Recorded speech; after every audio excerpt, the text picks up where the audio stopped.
Hello, I'm Mariella Chingo, international pianist, performer, teacher, co-founder of Stage Talent Academy, and also mother to two lovely children who I try to help nourish their love for music. Today I wanted to share some of my tips for how to practice the diminished chords. What they are, what do they mean, and how do we play them? I found with my children that as they progressed, the arpeggios were easy, the scales were easy, then they got this new thing called diminished chords, and they said to me, we know that there was major chords and minor chords, but now we have diminished chords. What does that mean? And that's when I realized the importance of theory, how important theory is. But still, as a piano teacher, you have to be able, or even as a parent, you don't need to be a musician. You can watch this video and you can hopefully share it with your children or with your students, and it will help to explain what they are. I find with children, if they understand the meaning, if they understand what it is that they have to do, it is so much easier for them to then play. So most of the work is not actual hands on the piano, is thinking and making sure that their brains have got it, that it's clicked, it's ticked there, then they can do it very, very easily. So what are diminished chords? Well, before I go into diminished chords, let's recap. What are chords? A chord is when you play more than two notes, so minimum two notes or more at the same time. And we have major chords. So for the scale of C major, you take the first, the third, and the fifth note of the scale. So C, E, G. That would be a chord. If you are at the stage that you're doing diminished chords, it means that you are now also learning about intervals, or you must have learned about intervals. If you try to break this simple chord down, you will notice that it's made up of thirds. So 1, 2, 3, that's a third. And then if you go from E to G, that's another third. 1, 2, 3. So you have a third and a third. Okay, so chords tend to be made up of thirds. Now, in a major chord, you have a major third, so happy sounding, and then a minor chord, a minor third. So major third, minor third. In a minor chord, you have the minor third at the beginning, followed by the major. Okay, a diminished chord means that it's made smaller, so therefore the intervals that it has are minor third and another minor third.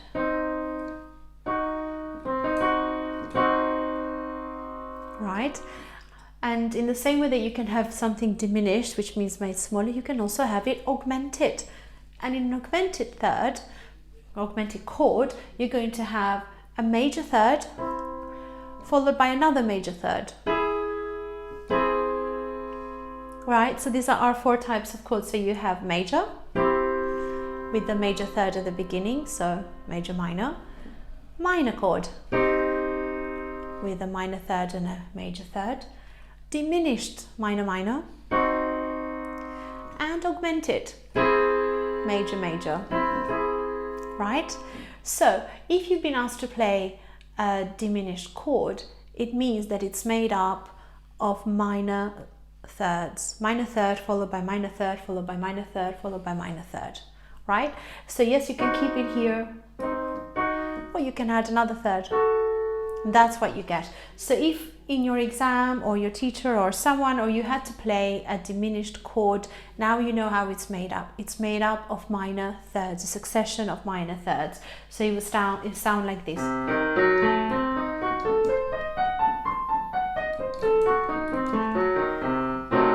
This would be a diminished chord beginning on C. Okay, so how do we make up the minor thirds? We count the semitones. What are semitones? Little half steps. So if you're going from C to C sharp, that's a semitone. C sharp to D, another semitone. D to E flat, semitones. So minor thirds are made up of 3 semitones. So it's very easy to calculate. Minor third, another 3 semitones, and another 3, and another 1. So if someone asks you to play a diminished chord, you don't need to think. You think diminished, that's minor third, minor third, minor third, minor third. And you just ask them, which key do you want me to start on? A. Good. And you just find your A, count your semitones, you find the first 4 notes.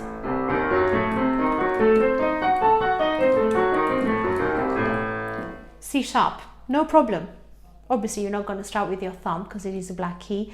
So we try to reserve our thumb for the white keys. It helps us play better. But yeah, starting on C sharp. Again, lots of minor thirds.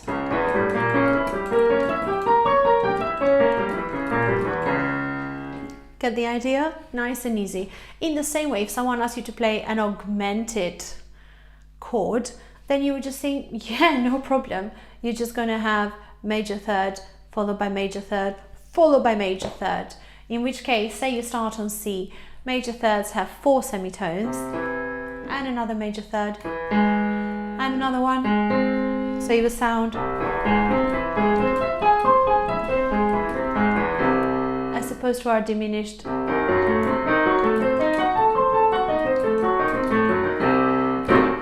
Those are the chords explained, super, super easy.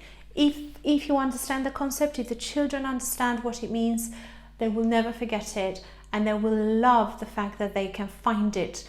Because I always say to the children, you don't need to memorize. A lot of people think, especially as they're going up the grades, they think that they have to remember the sharps and the flats. And I'm saying, you don't. You just need to remember the formula.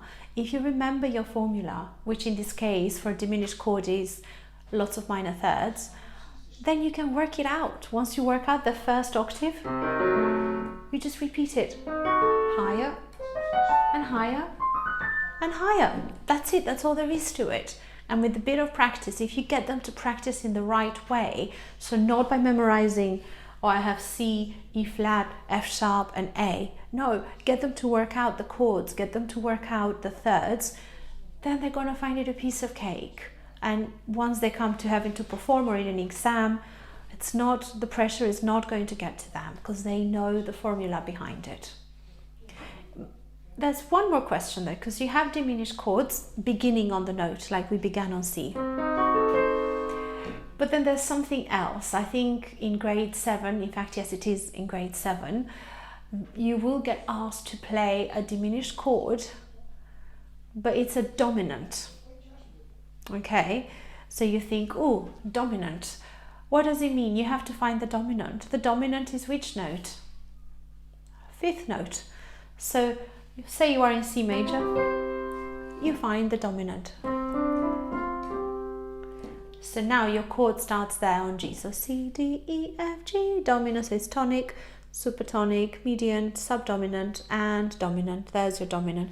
So you are starting on that 5th note. So if you had to do a diminished chord starting on the dominant, then you start from that note. Super easy. This is your diminished chords explained. Thank you for watching.